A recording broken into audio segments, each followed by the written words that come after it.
So tell me where this goes from here, and if you agree with Congressman Raskin, this is blatantly, not only is it repugnant, it's blatantly unconstitutional. Yeah, well, it's very hard to see that this is not just theft of money, as if the administration just went into Fort Knox and just said, we're just going to take the gold and we're going to use it for wherever we want. The federal judge who was overseeing the civil case, Trump versus IRS, yesterday, basically wrote what you just said, that there is no case or controversy here because you have Donald Trump on both sides of the equation, and that this is something that is irresponsible for the administration to do because it's not looking out for the public interest, which is required by their oath of office. One really interesting filing in that case, this is the case that sort of has the sort of fake settlement, is that former IRS officials, including the commissioner, former DOJ folks in charge of the tax division, pointed out that in all the other cases that are just like Donald Trump's, the administration is fighting those cases, saying that the civil case is meritless, that they were brought out of time, that they sued the wrong party, that in other words, this is legally deficient, and the administration is taking that position with everyone else except Donald Trump and his family. And that tells you just how much this is a sham and a pretext. I think, though, that it is going to take a new civil lawsuit to be brought seeking to enjoin this. And it will be important for members of Congress to have, a majority vote on this, because that's something that the courts look at. In other words, one or two members of Congress are not going to have standing. They're not going to be able to just individually bring that case. Unfortunately, also any citizen, because we're all harmed. But the law is sadly that it's not, one citizen can't bring this, even though we are all harmed by what is going on. Andrew, the Congress has played little role in this, obviously. This is an executive decision made by the President of the United States. But what does it say to you? And you've been around a while. I mean, you've worked in the Justice Department. You've been around. What does it say to you, all of a sudden, not all of a sudden, the constant silence from one political party, the Republican Party, to outrageous elements that happen nearly every day, but this one is particularly outrageous? Years ago, since we're talking about sort of experience, I worked on the Enron case. And I always thought that case was not about Jeff Skilling or Ken Lay, the sort of leaders of that corruption, that the case was about the complicity, the people who either allowed it to go on or didn't do anything.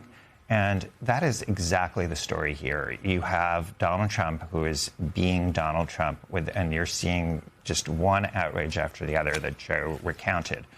But here, just taking it to my world, which is in the Department of Justice, the idea that the acting attorney general wouldn't resign over this, that you wouldn't have people standing up saying, I am not doing this, I'm violating my oath of office. And to me, that's the sort of horror of what we are living through, is the number of people who are willing to be complicit. Well, late yesterday afternoon, Brian Morrissey, who was the general counsel from the Treasury Department, resigned 7 months after he took the job. And it's thought that he resigned because of exactly this. But there's an entirely separate political party, the Republican Party, especially in the United States Senate. Nothing. You hear nothing from them.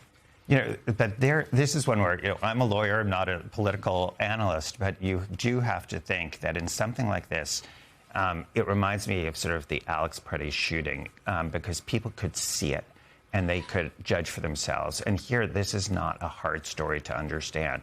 Somebody is taking $1.8 billion, slightly less, $1.776 billion. I have to keep on reminding myself it starts with a B.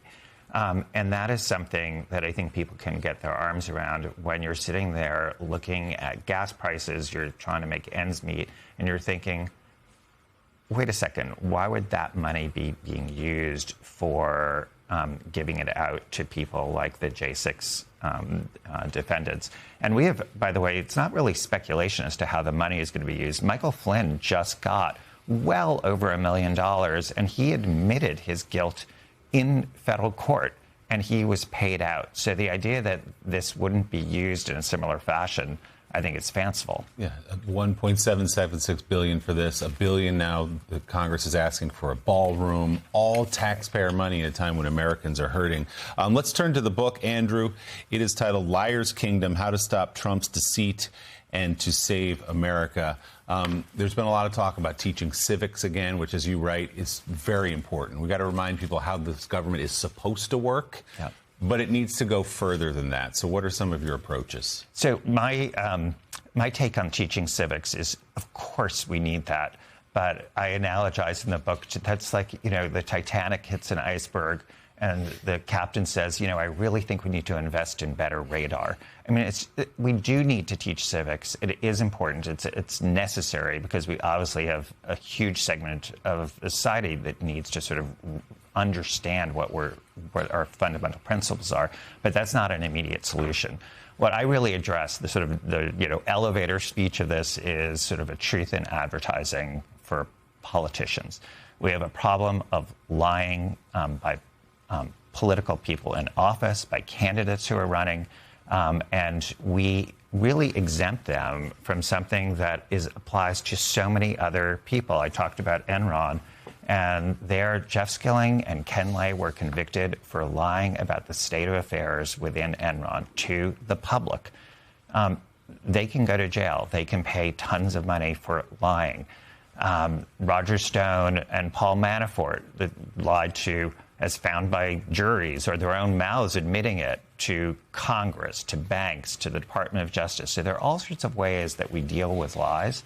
But what I talk about is, why are we not doing what happens in many other countries where there are systems to hold politicians and candidates to account for lying to the public? Not for making a mistake, but for intentionally lying. What does that look like, Andrew?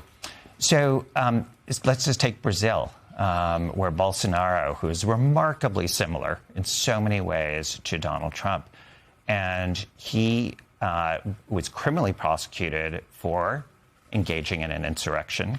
And before that, he was found liable for lying to the public about the election. I mean, so, and the result there was that he was disqualified for running for office for a set term of years. So Brazil has a system. England has a system. If you lie about your political opponent, you can be disqualified from running. France has a system. Germany has a system. Many of our states, and we're in New York right now, New York has a system for dealing with fraud by political actors and disqualifying them from running for office. So there are a whole variety of things that are being done, but not federally. So what I talk about is sort of how that could be operationalized. And you suggest the states could play a role here, or various counties. But what sort of lies would be potentially criminal, right? There's a big, Donald Trump lies all the time. We know every day, thousands upon thousands of lies a year and so on. But what is it the big lie, election fraud, or could he smaller ones too? So, great question. One of the challenges of this book is exactly that there was too many to choose from. I went to the Washington Post that just was looking at Trump 1.0, and they had cataloged over 30,000 lies in just that first term. And they did the math, which I never do in public, but they did the math for me, which came to 20.1 lies per day, which I imagine some viewers are going to say that seems a little low. But so what I did is, obviously this would be a tome if it was every lie, but I just picked, let's go with a big one, which is, as you said, that there was material fraud in the election. And there obviously are many lesser ones that you can choose from.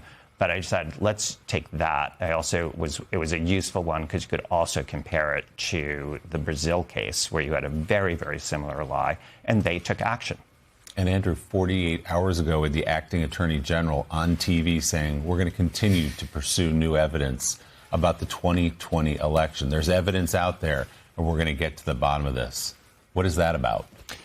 I was fascinated that, this is the Fulton County search where the government went in and took ballots. Yep. And that got reviewed by the district judge when Fulton County said, we want our ballots back.